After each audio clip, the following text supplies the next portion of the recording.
কলচিরা জুড়ে বলে এটা কি যমুনা সেতুর মতো, পদ্মা সেতুর মতো, ওই যে আপনারা কাশফুল ব্রিজের মতো? এটা এমন একটা ব্রিজ হবে, ব্রিজের দৈর্ঘ্য প্রস্থ পৃথিবীর পূর্ব থেকে পশ্চিম এত লম্বা, মাথার চুলের চাইতে চিকন, হীরার চাইতে তার।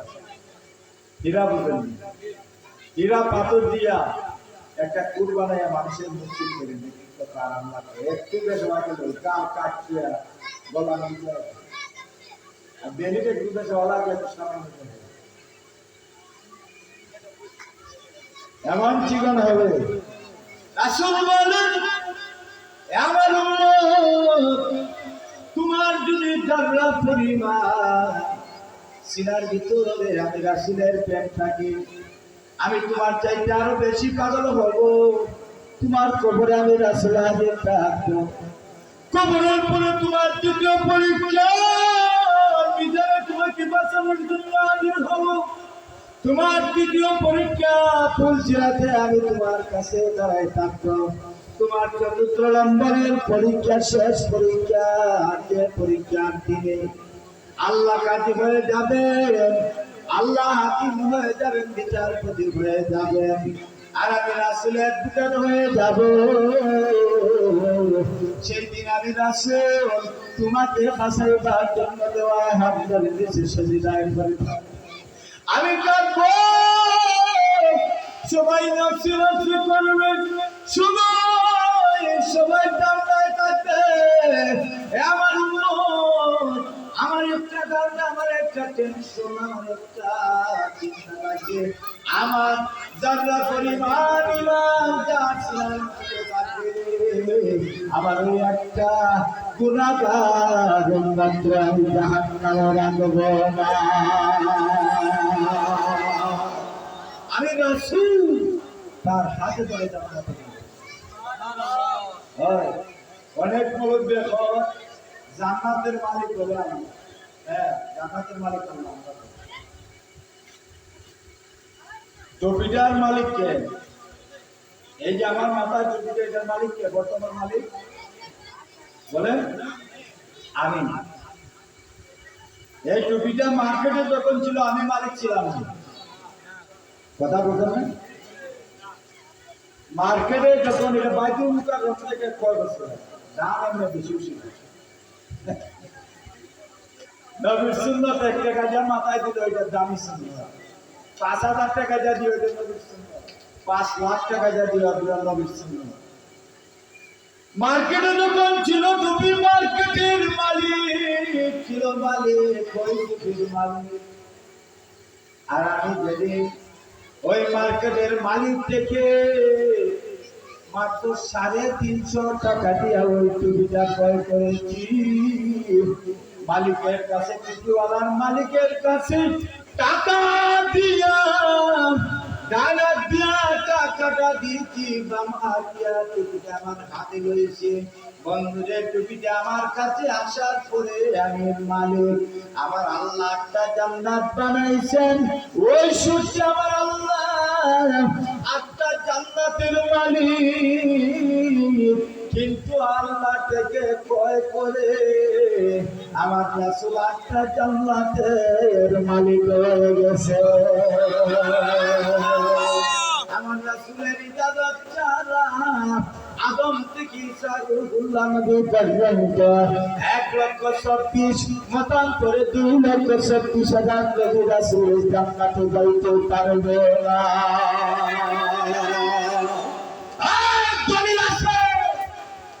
নবী জান্নাতের মালিক, কিন্তু মালিকের আগে কর্মচারী জান্নাতে যাবে। নবীর গোলাম নবীর আগে জান্নাতে যাবে।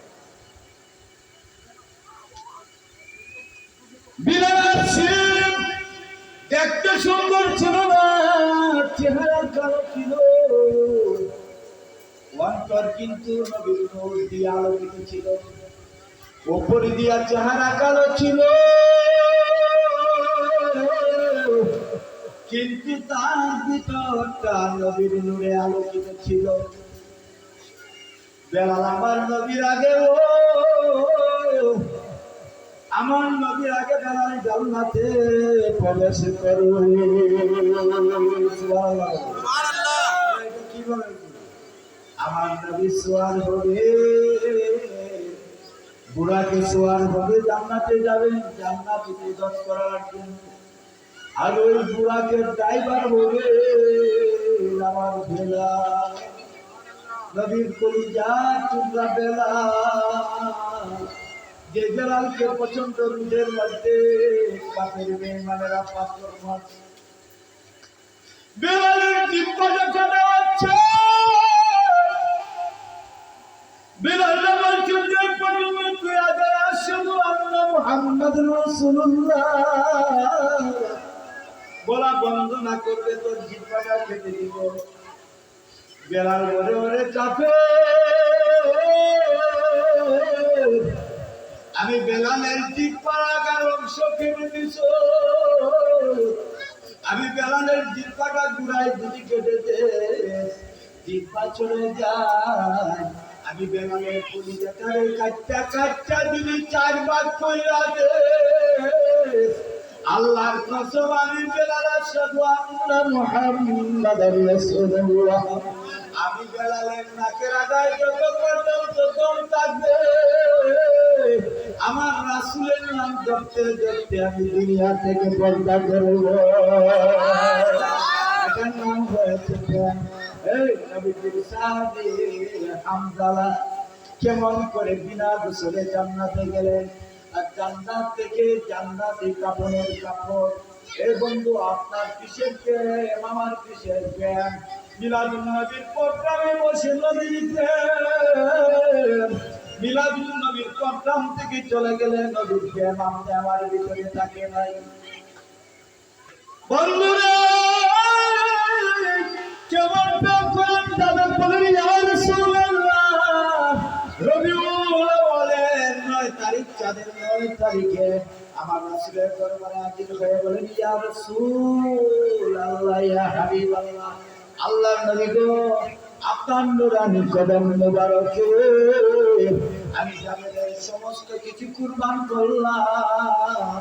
আল্লাহর নবী আপনি যদি ইজাজত দেন আপনার নূরানি কদম মোবারকে একটা আরজি রাখতে চাই। আমার নবী ডাক দিয়ে বলেন এই প্রভু সাহাবী যাবে না, দেরি করো না যাবে রে, তোমার মনের ভাব তুমি প্রকাশ করে যাবেন ইয়া রাসূলুল্লাহ। আল্লাহ নবী গো আমি যাবে মনে করি সাহাবী, তারপর আমার মন চাচ্ছে এবার রবিউল আউয়ালের 12 তারিখে আপনি আমার বাড়িতে আল্লাহর রাস্তায় দাওয়াতটা কবুল করবেন কি না? আলহামদুলিল্লাহ। নবীজি সাহাবী বলেন ইয়া রাসূলুল্লাহ আমি আপনাকে দাওয়াত করলাম, আপনি আমার দাওয়াত কবুল করছেন কি? দাওয়াত বলেন। নবীজি চিন্তায় পড়ে গেলেন, নবীজি চিন্তায় পড়ে গেলেন। আল্লাহ জিবরাইলকে ডাক দিয়া বলেন এই জিবরাইল, রূহুল কুদুস নামক জিবরাইল বলে লাব্বাইক ইয়া আল্লাহ আমি হাজির। আল্লাহ বলে জিবরাইল আর দেরি করিস না, যা যা গিয়ে আমার বন্ধুরে আমার সালামটা দিলে আল্লাহ যাবে সালাম দেয়। আল্লাহ দেখি নবীকে সালাম দেয়, আমরা ইয়াবি সালাম আলাইকা বলে তোমার কাছে তোমার এই সময় করতে হবে, তোর উঁচু নষ্ট হয়ে যায়, তোমার বায়ু যায়, তোমার উঁচু নষ্ট হয়ে যায়, তুই চিরদার না, তুই চিরদার না। দাও আমার সালাম দিয়ে বলবেন জাবেরের দাওয়াত গ্রহণ করার জন্য। চিৎকার দিয়ে বলুন আল্লাহ।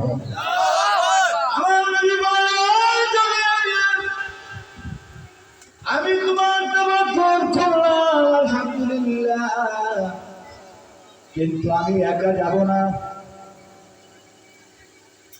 জাবের